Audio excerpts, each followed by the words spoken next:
오늘 우리가 함께 나눌 말씀은 사무엘하 12장 1절부터 15절까지 말씀입니다.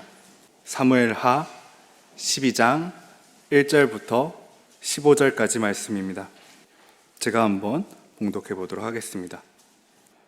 여호와께서 나단을 다윗에게 보내시니 그가 다윗에게 가서 그에게 이르되 한 성읍에 두 사람이 있는데 한 사람은 부하고 한 사람은 가난하니 그 부한 사람은 양과 소가 심히 많으나 가난한 사람은 아무것도 없고 자기가 사서 기르는 작은 암양 새끼 한 마리뿐이라. 그 암양 새끼는 그와 그의 자식과 함께 자라며 그가 먹는 것을 먹으며 그의 잔으로 마시며 그의 품에 누움으로 그에게는 딸처럼 되었거늘 어떤 행인이 그 부자에게 오매 부자가 자기에게 온 행인을 위하여 자기의 양과 소를 아껴 잡지 아니하고 가난한 사람의 양 새끼를 빼앗아다가 자기에게 온 사람을 위하여 잡았나이다 하니 다윗이 그 사람으로 말미암아 노하여 나단에게 이르되 여호와의 살아계심을 두고 맹세하노니 이 일을 행한 그 사람은 마땅히 죽을 자라. 그가 불쌍히 여기지 아니하고 이런 일을 행하였으니 그 양 새끼를 네 배나 갚아주어야 하리라 한지라. 나단이 다윗에게 이르되 당신이 그 사람이라. 이스라엘의 하나님 여호와께서 이와 같이 이르시기를 내가 너를 이스라엘 왕으로 기름 붓기 위하여 너를 사울의 손에서 구원하고 내 주인의 집을 내게 주고 내 주인의 아내들을 내 품에 두고 이스라엘과 유다 족속을 내게 맡겼느니라. 만일 그것이 부족하였을 것 같으면 내가 내게 이것을 저것을 더 주었으리라. 그러한데 어찌하여 내가 여호와의 말씀을 업신여기고 나 보기에 악을 행하였느냐. 내가 칼로 햇사람 우리아를 치되 암몬 자손의 칼로 죽이고 그의 아내를 빼앗아 내 아내로 삼았도다. 이제 내가 나를 업신여기고 햇사람 우리아의 아내를 빼앗아 내 아내로 삼았은즉 칼이 내 집에서 영원토록 떠나지 아니하리라 하셨고 여호와께서 또 이와 같이 이르시기를 보라 내가 너와 내 집에 재앙을 일으키고 내가 내 눈앞에서 내 아내를 빼앗아 내 이웃들에게 주리니 그 사람들이 내 아내들과 더불어 백주에 동침하리라. 너는 은밀히 행하였으나 나는 온 이스라엘 앞에서 백주에 이 일을 행하리라 하셨나이다 하니 다윗이 나단에게 이르되 내가 여호와께 죄를 범하였노라 하매 나단이 다윗에게 말하되 여호와께서도 당신의 죄를 사하셨나니 당신이 죽지 아니하려니와 이 일로 말미암아 여호와의 원수가 크게 비방할 거리를 얻게 하였으니 당신이 낳은 아이가 반드시 죽으리이다 하고 나단이 자기 집으로 돌아가니라. 우리아의 아내가 다윗에게 낳은 아이를 여호와께서 치심에 심히 앓는지라. 아멘. 지난주까지만 해도 전도사였는데요. 이번 주에는 목사가 되었습니다.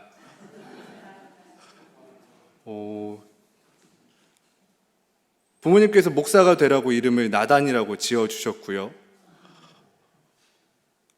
신학대학교부터 신대원 여러 가지 과정을 거치면서 한 7, 8년 동안 이제 계속 목사가 되는 코스를 밟아오긴 했는데 정작 목사가 되고 나니까 얼떨떨하고 기분이 싱숭생숭합니다.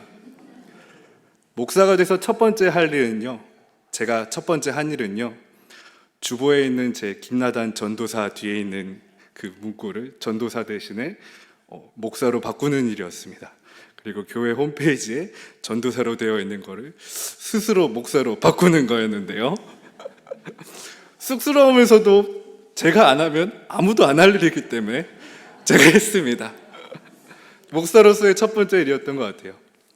그런 걸 하면서 생각이 드는 거예요. 목사란 과연 무엇일까? 목사란 어떤 사람일까? 생각이 들었는데 그동안 선배들이나 형들이나 제 친구들 중에 먼저 목사가 된 사람들이 저한테 충고를 해준 것이 있습니다. 목사는 자고로 기타야. 목사는 자고로 축구야. 코로나가 시작되니까 목사는 영상 편집이다. 이런 이야기도 하더라고요. 어떤 친구들은 목사는 인사를 진짜 잘해야 돼 라는 충고를 하기도 하고요. 목사는 기도를 제일 오래 해야 돼. 졸더라도. 이런 이야기를 해주는 사람도 있었습니다. 그런데 그게 정말 목사의 전부일까요? 그렇게 생각하면서 김나단 목사라는 문구를 계속 보다가 목사보다 갑자기 제 이름으로 눈이 가게 되었습니다. 나단. 아버지는 무슨 생각으로 목사가 되라고 나단이라는 이름을 붙여줬을까요? 사실 나단은 성경 속에서 주인공이었던 적은 한 번도 없거든요. 어떤 이야기에서도 나단이 주인공이었던 적은 없고, 주인공이 제대로 역할을 할 수 있도록, 주인공이 위험에 빠지지 않도록 도와주는 역할로서의 나단이었습니다. 그래서 아버지께 물어봤어요. 왜 하필 나단입니까? 엄청 멋있는 대답이 나올 줄 알았는데요. 아버지께서는 나단이 성경 속에 흠이 없었다. 가족 문제가 없었고, 부패하지가 않았고, 크게 큰 타락이 없어서 흠 없는 사람으로서의 이름으로 나단이라고 지어주셨다고 하셨습니다. 근데 그게 전부는 아니잖아요. 문제 없는 목사가 좋은 목사인가요? 문제가 없는 건 당연한 거고, 무언가 제대로 된 일을 해야 목사 아닙니까? 하면서 나단에 대해서 깊이 읽어보았습니다. 오늘 말씀 속에서 나단이 나오는데요. 나단의 이름 뜻은요, 두 가지가 있는데요. 첫 번째는 주는 자입니다. 나단이 이름 뜻은 주는 자. 오늘 말씀 속에 보면은 나단이 다윗에게 무엇을 주었는데요. 무엇을 주었는지 다시 한번 읽어보겠습니다.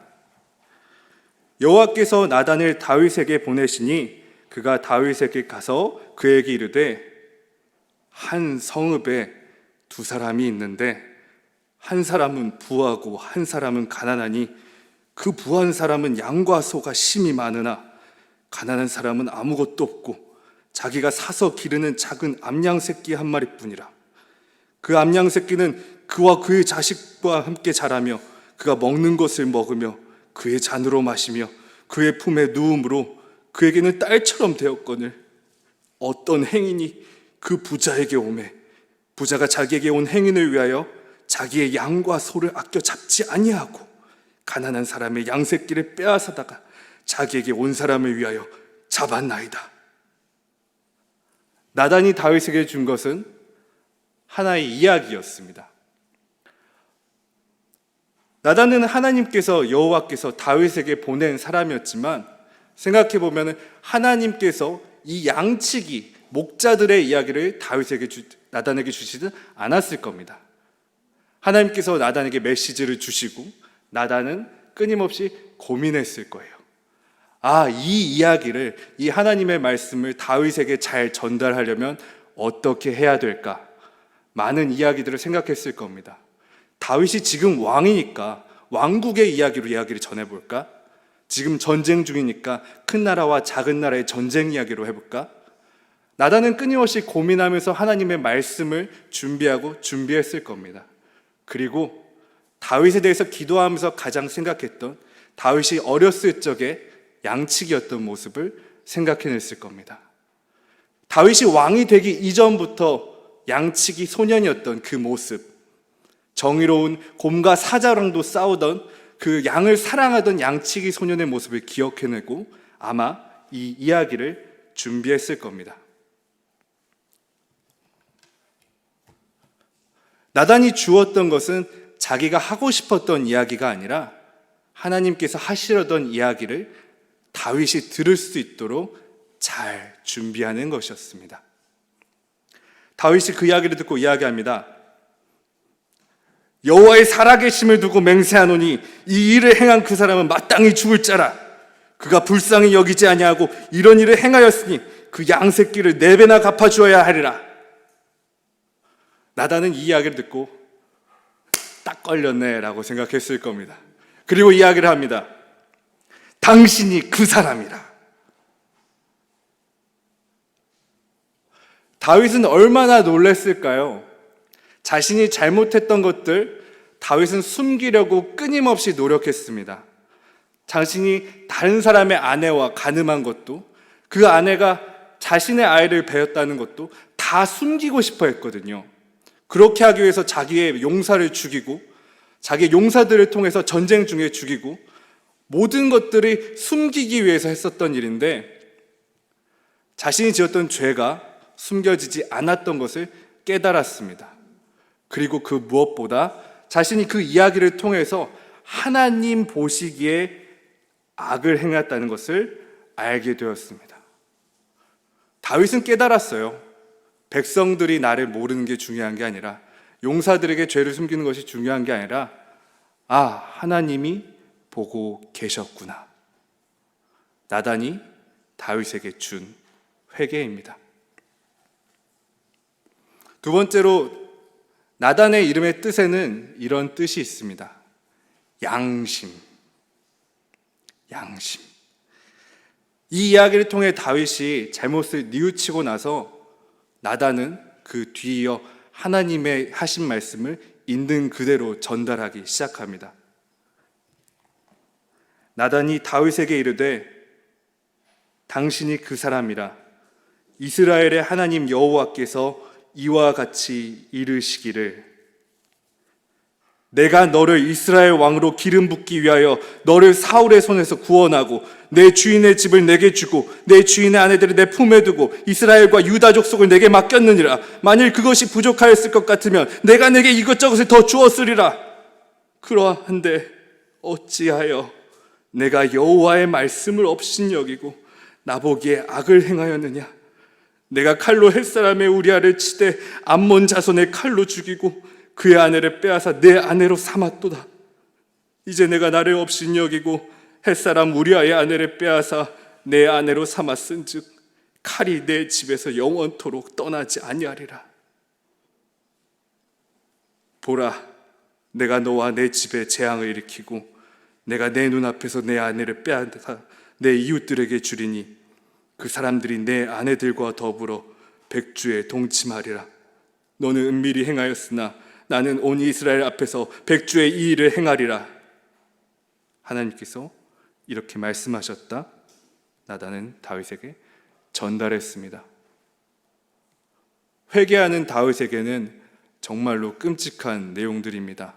앞으로 다가올 일이 무시무시하다는 것을 마주하게 되었습니다. 그런데 이 뒷부분에 다윗이 나단에게 이르되 내가 여호와께 죄를 범하였노라. 죄를 인정하자 나단이 이렇게 이야기합니다. 여호와께서도 당신의 죄를 사하셨나니 당신이 죽지 아니하려니와. 하나님께서는 나단에게 다윗에게 보내기 전부터 용서하시겠다고 이야기를 하셨습니다. 여호와께서도 당신의 죄를 사하셨나니. 나단은 다윗에게 이야기를 할 때 이미 하나님께서 다윗이 이렇게 죄를 고백할 것이고 그렇게 하면 죄를 용서하겠다. 그런데 적들의 비방거리가 되었으므로 아들은 죽게 될 것이다 까지 이미 나단에게 말씀하셨습니다. 용서받을 줄 이미 나단은 알고 있었다면 조금이라도 살살 이야기할 수도 있었을 겁니다. 다윗이 그렇게 상처받지 않아도, 그렇게 나쁜 상황에 처하지 않더라도 하나님께서는 용서하시기로 마음 먹으셨으니까. 그런데 나단은 있는 그대로 전달했습니다. 왜냐하면 다윗에게는 양심이 필요했거든요. 우리가 생각하는 양심은 각자 저마다의 옳은 대로 사는 그런 양심이 아니라 하나님 보시기에 합당한 양심이 필요했거든요. 다윗이 살면서 어제보다 좋은 사람이 되는 것이 단순히 그게 목표가 아니라 하나님 보시기에 좋은 사람, 하나님의 보시기에 합당한 사람이 되기를 하나님께서 원하셨으니까요. 하나님께서는 다윗에게 그런 왕을 원하셨습니다. 세상의 왕 중에서 가장 착한 왕, 가장 선한 왕, 그런 왕이 아니라 하나님이 보시기에 합당한 왕이 되시기를 원하셨습니다. 그런데 다윗에게는 그 양심이 흔들렸습니다. 하나님 보시기에 합당한 양심이 아니라 백성들이 모르게 하는 양심, 용사들을 동원하는 양심, 그런 양심이 있을 때 나단은 하나님께서 말씀하신 그대로 그 양심을 이야기했습니다.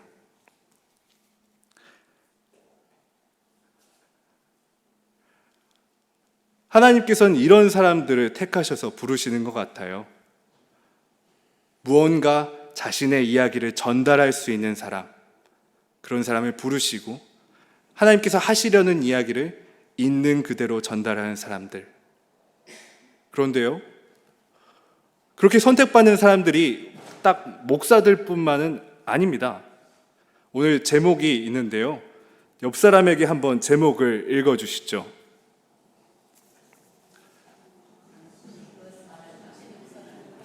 네, 당신이 바로 그 사람이라. 옆 사람을 딱 보시고 눈을 마주치시면서 아까 제가 한 것처럼 말씀해 보시죠. 당신이 바로 그 사람이라.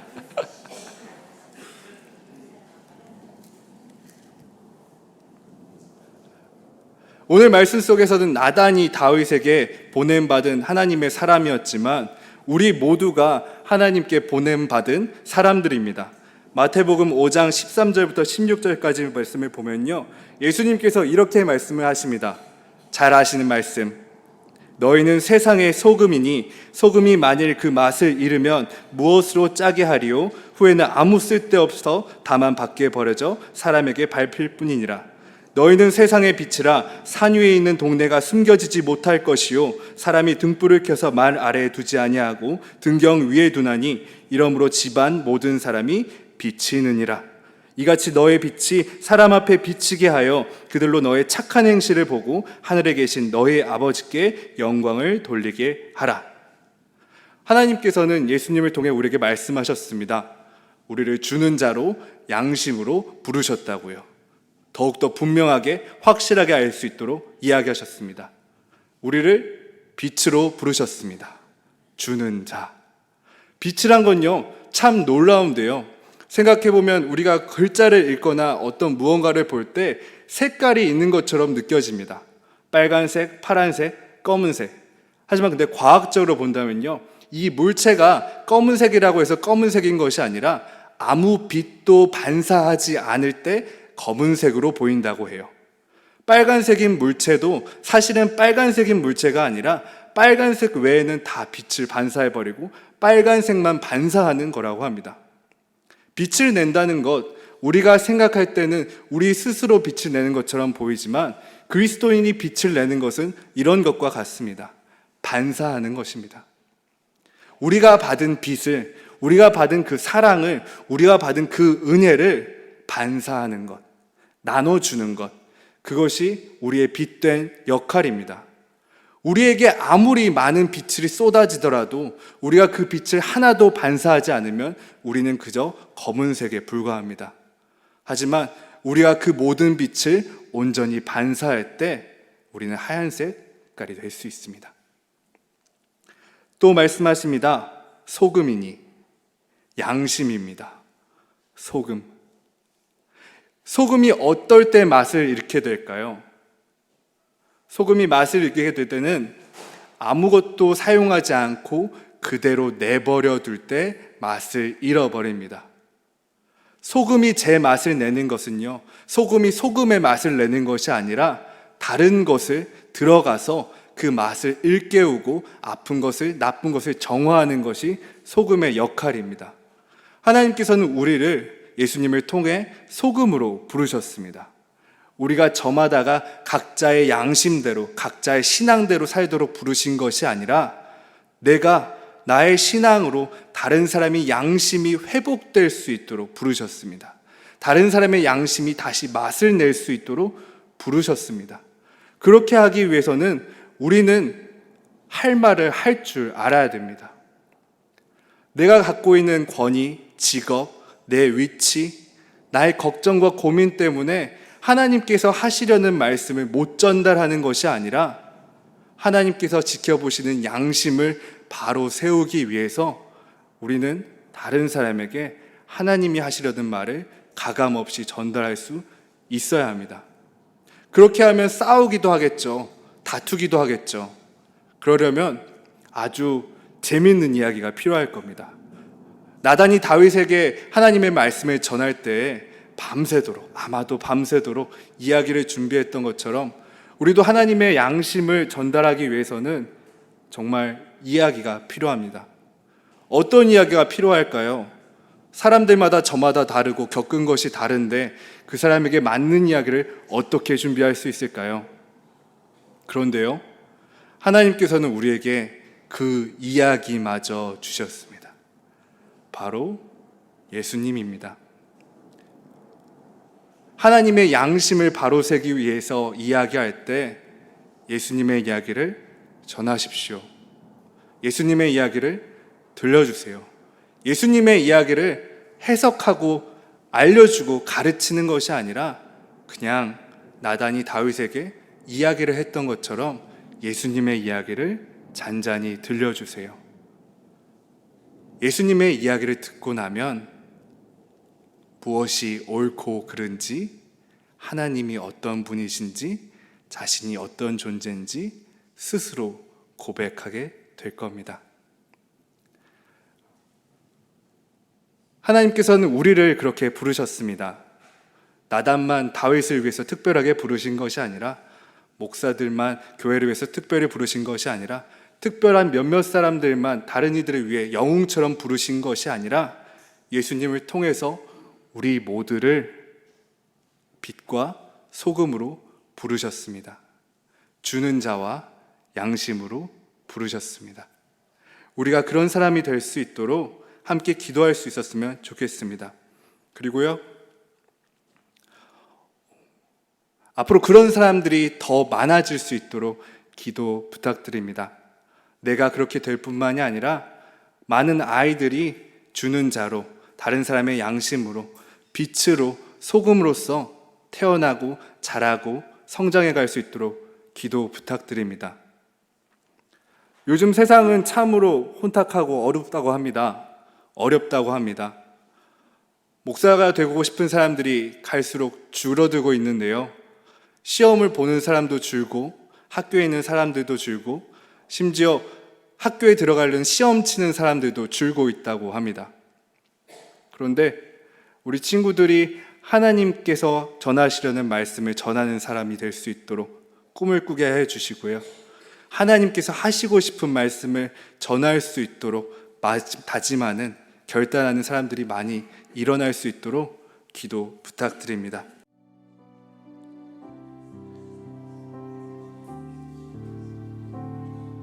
하나님 감사합니다. 오늘 말씀 속에서 하나님의 말씀을 전하기 위해서 고민하고 기도하고 묵상했던 사람의 모습을 봅니다. 그 사람이 바로 우리가 될 수 있도록 허락하여 주시옵소서. 하나님의 말씀을 전할 때 순간의 기회로서 틈틈이 하는 것이 아니라 매일 밤 준비된 자세로서 찾아가서 말씀을 전할 수 있도록 하여 주옵소서. 하나님의 말씀을 전할 때에 가감없이 있는 그대로 전할 수 있게 하여 주옵소서. 하나님의 말씀을 담는 우리가 그릇이 될 때에 하나님 앞에서 온전히 바로 설 수 있도록 도와주옵소서. 하나님, 우리가 빛처럼 반사하기를 원합니다. 소금처럼 맛내기를 원합니다. 하나님, 우리가 스스로 하는 것이 아니라 하나님 우리를 보내주시옵소서. 하나님 우리를 사용하여 주시옵소서. 다윗에게 나단이 그러했던 것처럼 예수님, 우리를 불러주셔서 우리를 사용하여 주옵소서. 예수님의 이름으로 기도드립니다. 아멘. 그리스도의 은혜와 하늘 아버지의 크신 사랑과 보혜사 성령님의 교통하심이 하늘밭을 가는 모든 가족들과 그 가정과 그 기업 위에 지금부터 영원히 함께 하시기를 축원합니다. 아멘.